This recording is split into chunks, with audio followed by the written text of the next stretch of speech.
Bonjour monsieur le professeur, bonjour chers collègues. Ce matin, je voudrais vous présenter une étude sur l'internalisation des petites et moyennes entreprises dans le contexte africain.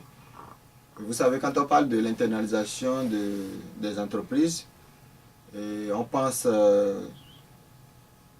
sans réfléchir déjà aux multinationales, c'est-à-dire les grandes entreprises qui ont eu cette opportunité d'être les acteurs de la mondialisation et d'avoir des filiales un peu partout dans le monde. Et ces entreprises occupent le devant de l'internalisation sous ses différentes formes. Mais en ce qui me concerne ce matin, je voudrais laisser cette catégorie d'entreprises de côté et vous parler des PME qui ont plus de difficultés à franchir les frontières nationales de leurs pays respectifs. Et quand on parle de PME, c'est des petites et moyennes entreprises qui, généralement, selon la classification qu'on adopte, emploient moins de 500 employés. Donc ces entreprises, non seulement ont des difficultés financières, mais aussi des difficultés en matière de ressources humaines de qualité, surtout dans le contexte africain. Et ce soir, excusez-moi, pardon, ce matin, je voudrais parler de processus devant conduire à l'internalisation, notamment les grands paradigmes qui ont jalonné ce processus depuis jusqu'à maintenant. Donc c'est une évolution historique des paradigmes que je vais aborder ce matin.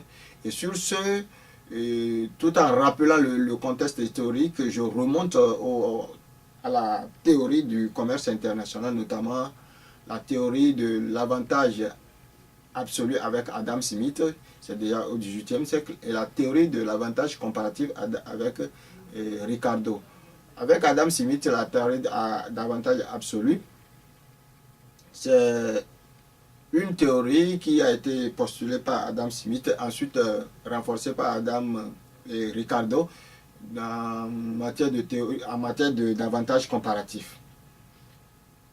L'avantage comparatif, Ricardo a utilisé l'exemple du Portugal et de la Grande-Bretagne, dit un pays qui se sent spécialisé dans un produit a plus d'avantages à exporter ce produit plutôt que d'utiliser ses ressources pour produire des produits dans lesquels il n'est pas spécialisé.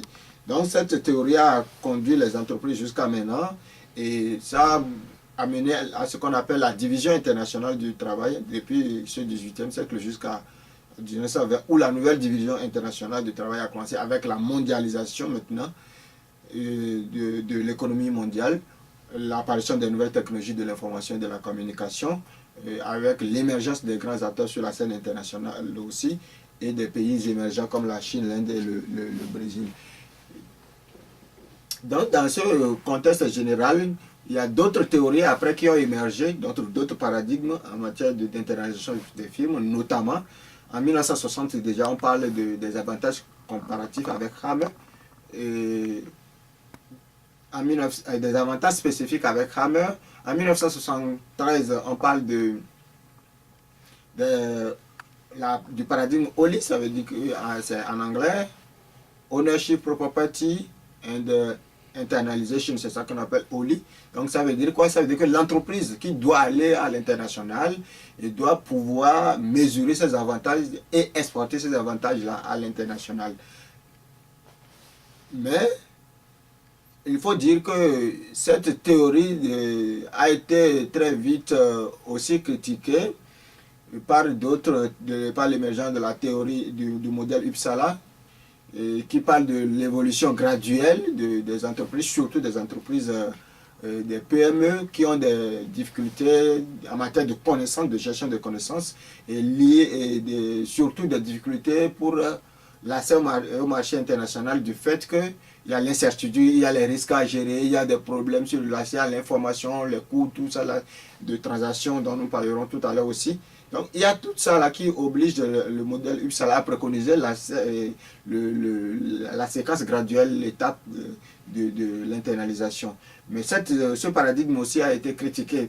Dire il y a des entreprises sans traverser ces étapes-là et qui vont directement à l'international. Donc ces entreprises, qu'il s'agisse des PME ou de grandes entreprises, n'ont pas besoin de suivre le modèle préconisé par le UPSALA. Donc ces entreprises aussi aujourd'hui vont vers le modèle de ce qu'on appelle les entreprises nées à l'international ou des entreprises nées globales qui, bien qu'étant PME, bien qu'étant de petites et moyennes entreprises, naissent dans un pays X, mais déjà cherchent à s'implanter dans d'autres pays.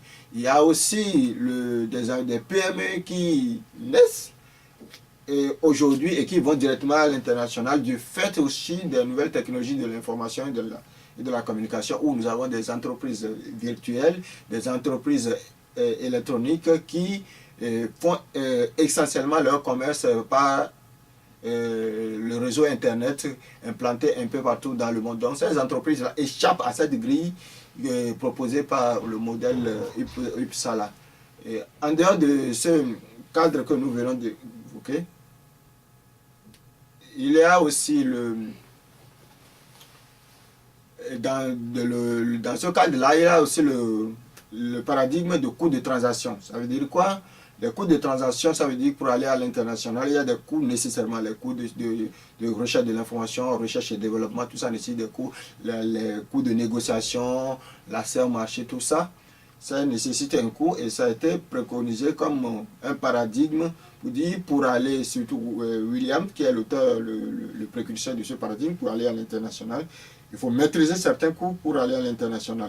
Généralement, ce qui se passe, c'est que pour maîtriser ces coûts, il faut développer un partenariat qui vous permet de maîtriser ces coûts à l'international. Et les multinationales, comme je l'ai dit, ils savent bien le faire en implantant des filiales à l'étranger qui permettent d'avoir les informations au niveau local, de développer le réseau au niveau local, de développer des attitudes au niveau local pour pouvoir tirer avantage de l'information locale pour dominer le marché. Mais les petites et moyennes entreprises doivent développer une autre forme de partenariat. Dans ce sens-là, il peut proposer par exemple une joint venture internationale, une co-entreprise ou d'autres formes d'accords de coopération au niveau international pour pouvoir minimiser les coûts de transaction dont parle William dans ce paradigme de coût de transaction. Donc il y a des grands paradigmes qui ont jalonné depuis l'internalisation jusqu'à maintenant. Mais dans l'avenir, il y a d'autres mouvances qui se dessinent que nous allons aborder dans notre deuxième intervention, c'est-à-dire l'intervention que j'aurai à faire le 17 mars prochain. Je vous remercie.